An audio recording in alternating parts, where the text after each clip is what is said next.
Yeah, hi everyone. Greetings from National Skills Network, that's NSN Hyderabad. And today we have with us Mr. Shrikant Sinha, who is the CEO of Telangana Academy of Skills and Knowledge, which is known as TASK. And he has been doing pioneering work in bringing the industry and the academia together through many initiatives, collaborative initiatives in the field of IT, ITES, and many other industry sectors. Today, we have an opportunity to interact with him and learn more about the recent initiatives, plus, most importantly, how is it to be back after COVID, or how was it during COVID? What are the challenges you faced, and what is the roadmap now? So, welcome to this conversation, sir. Please share your views about how things are. Sure. Thank you very much, Madhuri. It's a pleasure being present with you today and to talk about, of course, everyone faced challenges during COVID and Corona, but unfortunately or fortunately for TASK, we read Corona in Hindi, Okay. which meant Corona, do something. And that's what we did. While we were not able to conduct classes for students physically, we conducted a lot of them virtually. And also what we started is we started doing webinars, a series of webinars called Career Talk series, where actually, apart from the IT industry, we covered 18 other industries also, all across the board, right from aerospace to med tech to electronics manufacturing, to hospitality, to retail, to logistics.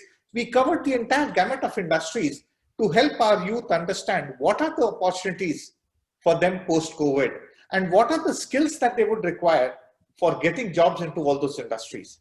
So that's exactly what we did. Of course, a lot of our content was moved online, and like the rest, online was something that we also started doing. We started training faculty members online. We started training our youth online so that they were able to benefit from the programs that we were offering. And the programs were in all kinds of things. We had programs running on 21st century skills. We had programs which are hardcore technical programs. We had programs on practicing of civil engineering. So a different kind of programs were run during that pandemic time itself. So I think we didn't take it as a lockdown, but we took it as a time where students could and faculty members could develop themselves for the post-pandemic time. Okay. That's very interesting to know, sir, and it sounds quite different from what others were doing, perhaps.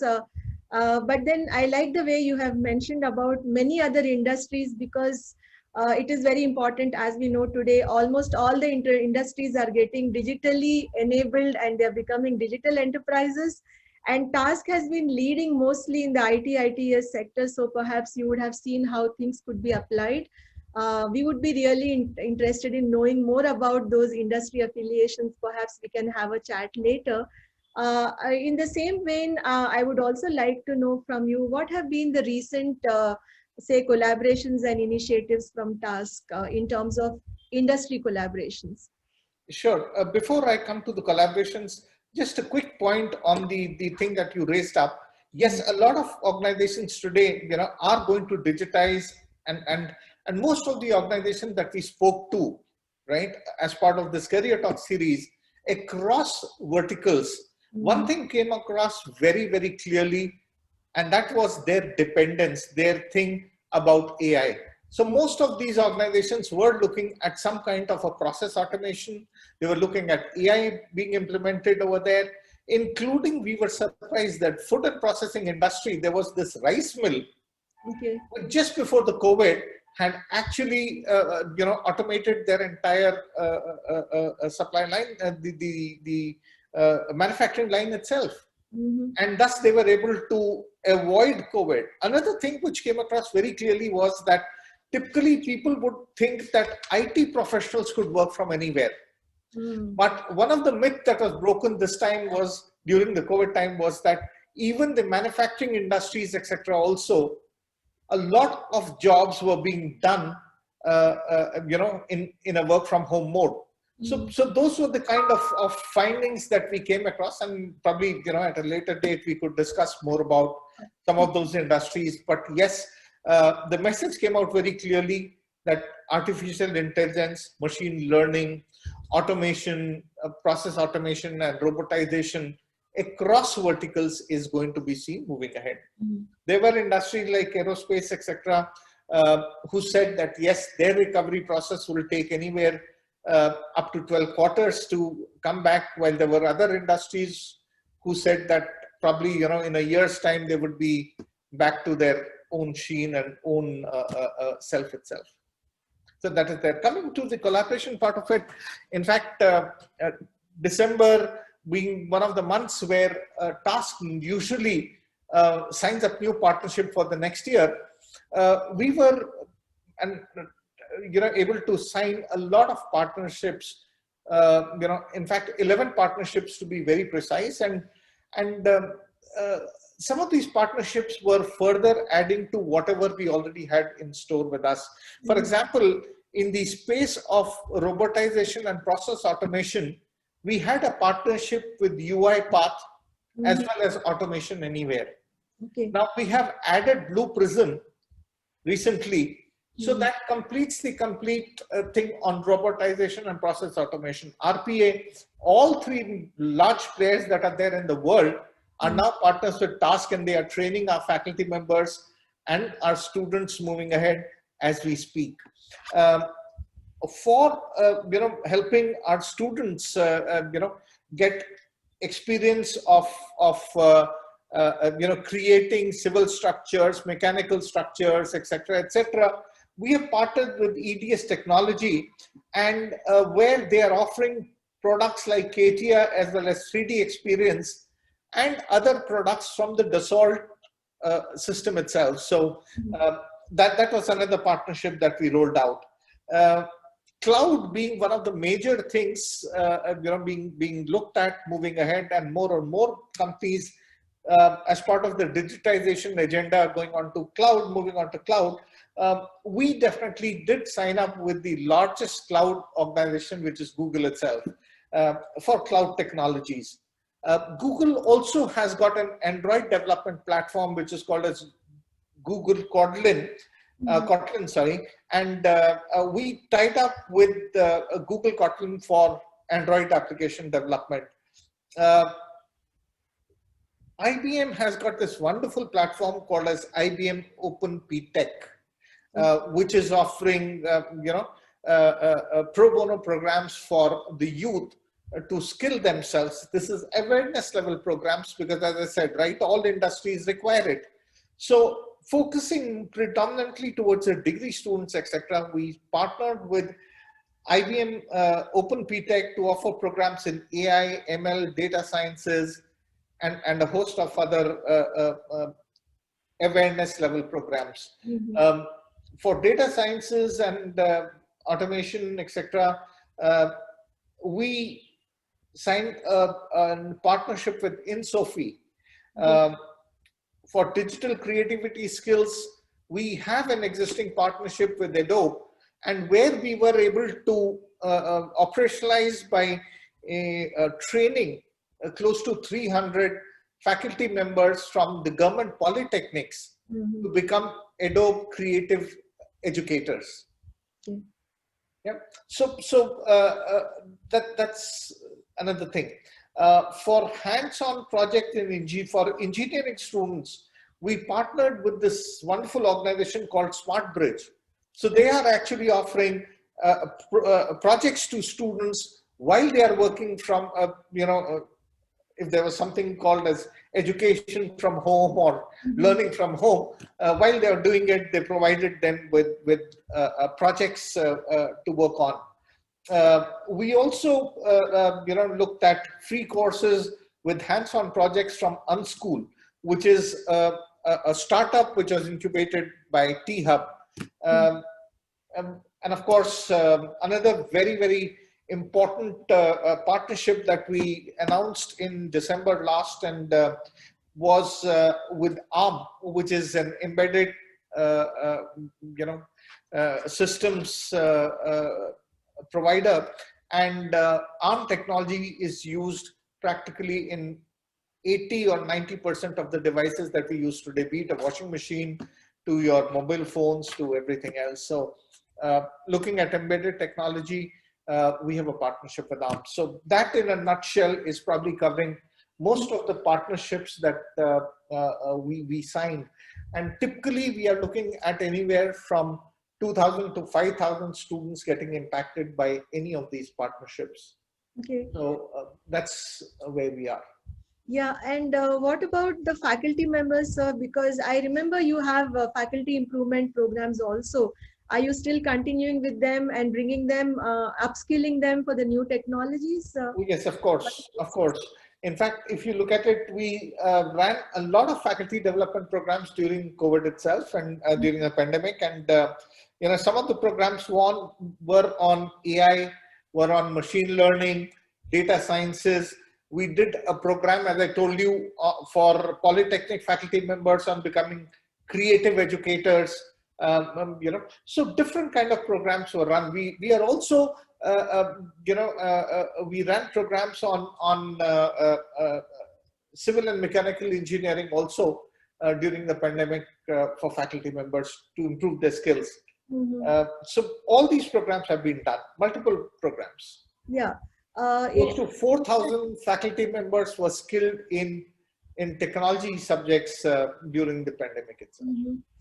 Yeah. And close to about 30,000 students were skilled. Okay.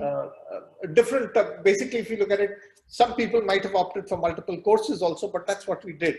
Another program that I would like to mention over here is we had a partnership with Coursera.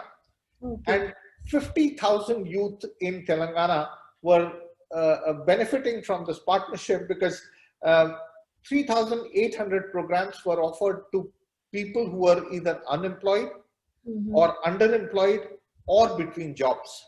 So that's what we did during the pandemic.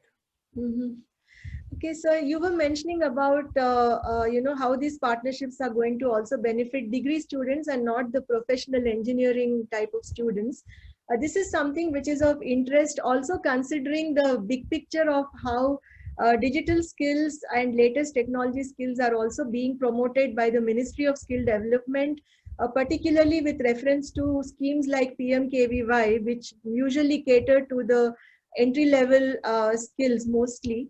But one of the points I would like to know more about from you is, do you have such plans where skills like these, training in areas like AI, ML, and data science and robotics, 3D printing and all, can also be extended to those, who are from non-engineering? And is there any initiatives coming up from TASC on this? Absolutely. As I mentioned, the Open PTech platform, one of the reasons we have signed up with IBM for the Open PTech platform is because this is predominantly aimed at the degree students itself. Okay. So they would be able to benefit. Of course, other students also would benefit, but this is predominantly being aimed at the degree students itself. So that is the very first thing. Then apart from that, there are other course offerings that we also provide. For example, as I said right in the beginning, right, we offer programs on the 21st century skills. Right. So communication skills, English language, team building, critical problem solving and analysis. So all these various skills, etc., also we conduct courses. So that also is aimed at both degree college students as well as technical students. So definitely our aim is to do that. Another thing probably which I would like to mention over here is the Honorable Minister and the Honorable Principal Secretary had given us a direction about if you look a couple of years ago, 60% of our students used to be from the urban area and 40% used to be from district and rural. So the directive that was given to us was cater more towards district and rural students. And that's where our focus has been during the pandemic also, because we have been able to run different kind of programs online. Plus, during this pandemic, we have been also been able to operationalize 2 centers. So 2 IT towers have come up, one in Karimnagar and the second one in Khammam. where we have set up a full-fledged task center where students can come and actually learn as well as gain knowledge. So that's the kind of centers we have set up. It's both the places. We have got labs, we have got classrooms, we have got faculty members who are actually doing it. Yeah. That's very interesting to know. I think you already have a center in Warangal, if I remember right. That's right. Khammam, we had a center which was earlier there, but in the camp office of the Honorable Transport Minister. But now we are housed over there, which is in the place, and because there are IT companies in that building itself, we did job fairs. We collected the requirement of those organizations and we did job fairs, and we are happy to report at both the places over 200 plus people got recruited, though the turnout was much higher. 5,000 plus people turned up for the job fairs. We were able to give offers and about 200 plus people joined these organizations there. Okay. Yeah, so that's really great, sir, considering that you're expanding to the districts, which is much needed, and I hope you expand to more districts soon. Another related point here is that since Telangana is predominantly an IT industry kind of a state, the jobs that get created here, and they are the aspirational jobs for every engineer, as you know. But since you mentioned 18 other industries altogether, 18 industries, could you give us a bit of more info about what are the other industry sectors with which you are actively involved, so that we can follow them and see the updates that come up, and if people are interested in enrolling for such programs, it will benefit them.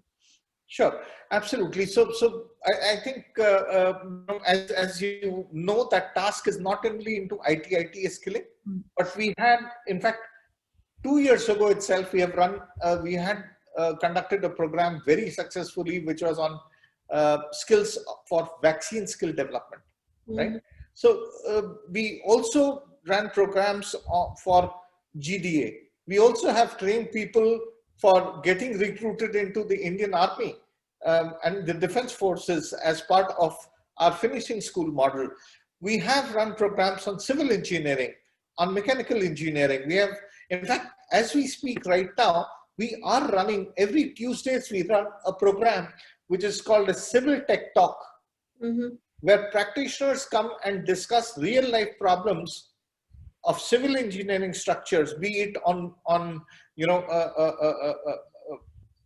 weight loading or effect of strong winds on high-rise structures, or creation of bridges, and so on and so forth. All these problems are being discussed. In fact, we had Mr. Naidu at that time. He was the director for executive director, for Hyderabad Metro, where he discussed about the entire project itself. So we are running these programs. So all these skillings are happening parallelly. We conduct training programs on Tally for commerce students. So if you look at it, all these domains, we are there, we are present there, and we are working in these areas. Yeah. So is there anything else that could be, let's say, any other programs which connect with the entrepreneurship? Are you also a part of that ecosystem in Telangana? That's a very, very important and a very interesting question, and thank you for bringing it up. Because yes, definitely, if you see our learning tree and our logo, you'll see entrepreneurship is a part of it. So while T-Hub, V-Hub, etc., are actually incubating these entrepreneurs, we are creating an entrepreneurial mindset. When we looked at the entire ecosystem over here in Telangana and across India, we realized that most of these organizations, whoever offers a program, always offers an entrepreneurship development program. But no one checks whether there is a potential for a person to become an entrepreneur. Is he interested in, or she interested in becoming an entrepreneur? Yeah. Right. So what we did is under an initiative which was called as I40S, which is Innovating for Telangana, right? We ran a program, and probably the first time in the history of the country, we got over 7,816 people registered for this program, Okay. which was a virtual program which ran throughout December. I4DS goes with a punchline, which is Samajika Avishkarnalu Sarla Maina Jivitanki, which Okay. is social innovation Yeah. for simplifying lives. Yeah. And that is what we wanted to do. So we ran this program specifically for social and rural innovation only. And the program was run in a very, very different manner. We partnered with Head High, an organization which is known for creating models. And along with them, we ran this program. And this was a program where 1.5 hours used to be instructional, kind of a session used to be there, followed by half an hour, which was done by some of the people who are leading from those industry verticals, right? And we looked at 5 domains, basically, 5, not industry verticals, but domains. And we looked at 5 domains: agriculture, education, livelihoods, and skills. Then we looked at green. Then we looked at healthcare. And the 5th one was on last mile access, right? So these were the 5 domain areas where we looked at, and we got people who are experts from these domains to talk to our students, post which we had 2 entrepreneurs, young entrepreneurs, one of national fame, one of local Telangana, who then had a pitch session, a typical 10 minutes kind of a TED type talk given to our budding entrepreneurs, and interacting with them. So 10 minutes each, followed by 10 minutes of question answers. So that's typically how we ran 5 sessions across December, where all these people got exposed to it. This was also telecast on TSAT Nipuna, which is the satellite television channel, as well as on YouTube, as well as Facebook channels of Task. The best part of this was that the session, the 1.5 hour session, that was a moderated session. It was a live kind of a session, which was conducted in English as well as Telugu, giving our target audience being rural youth, out of which finally 2,000 plus people, actually showed interest. And we are now, we asked them to submit some ideas. 575 ideas came up from the rural youth. Of course, these people were very keen, and after shortlisting, etc., we would have close to about, though we were expecting about 350 ideas to be shortlisted and then taken forward, and now we will take them through a 3 months entrepreneurship development program, which is a very tight, very focused entrepreneurship program. About 250 plus ideas would go into it, and we'll have 250 roughly people undergoing that program moving ahead. From February 1st, probably, or the first week of February, this program will start. Having said that, I think it's prudent to mention also here that in order to expose them to the who's who of the entrepreneurship, the social and rural entrepreneurship ecosystem, we have also created conferences where national and international speakers of repute would be coming in these conferences, right? And these are half-day conferences, so one full conference divided into 3 halves. We already had the inaugural session where the Honorable Principal Secretary, Mr. Jayesh Ranjan, was there as the chief guest. We had a special address by Mr. Ramanan Ramanathan, the Mission Director of Atal Innovation Mission and Joint Secretary, Niti Aayog. We also had Mr. BVR Mohan Reddy, who of course needs an introduction here. But the only thing probably what you might not know is that he's also a board member of a UNICEF initiative called Yuva. Okay. Okay. Yeah. So he was there also from that perspective. And of course, we had the person who is known as the father of rural and social innovation in India itself, Professor Anil Gupta, Okay. founder of Honeybee Network, Shrishti, Gyan, ex-professor from IIM Ahmedabad,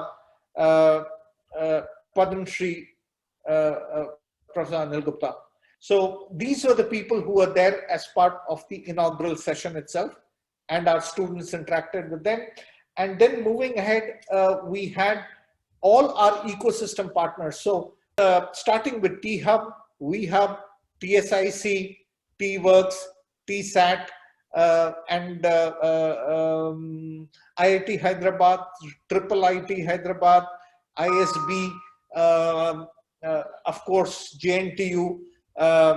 Then we had Kakatiya Sandbox, we had GAME, and TIE Hyderabad, Rich, Gyan, yeah, TSAT I mentioned. So all these are our ecosystem partners who are actually helping us put the 3 months program ahead and working with them very closely on selection of the students, etc., etc. Mm-hmm. So this program is a very unique program, and which was flagged off by Shri Jayesh Ranjan ji itself, the Honorable Principal Secretary, end November. He flagged it off, and we will keep you updated as and when more progress happens on this. But as I was mentioning, so this is a unique program where we are doing this, and we plan to run this program more times so that more and more people, as I said, our thing is to create an entrepreneurial mindset. Mm-hmm. And that is why we want to run this program again and again, to reach out to more and more people. A lot of youth in the districts today have a thing that they want to do a government job. And if they don't do a government job, they don't want to do anything much. Mm-hmm. So we want to change that mindset also and help them solve problems which are there available locally. Yeah. This is really heartening to understand and to learn from you that such a huge initiative is taking place, and also you said it will be repeated so that you can involve more people. And we from NSN would be very happy to feature any outcome of this program or the current status. We would also like to interact with the beneficiaries or the participants. If you can put us through to them, I would be personally very happy to take it forward, sir. Any other points you wish to mention, which we must have missed out? Yeah, but the only thing which I would also like to mention over here is that, looking at the underserved students across the state, we recently have been working very closely with the Soro ecosystem, where all the Soros colleges are also going to become part of TASK. Mm-hmm. In fact, they already have started registering. So the students of the social,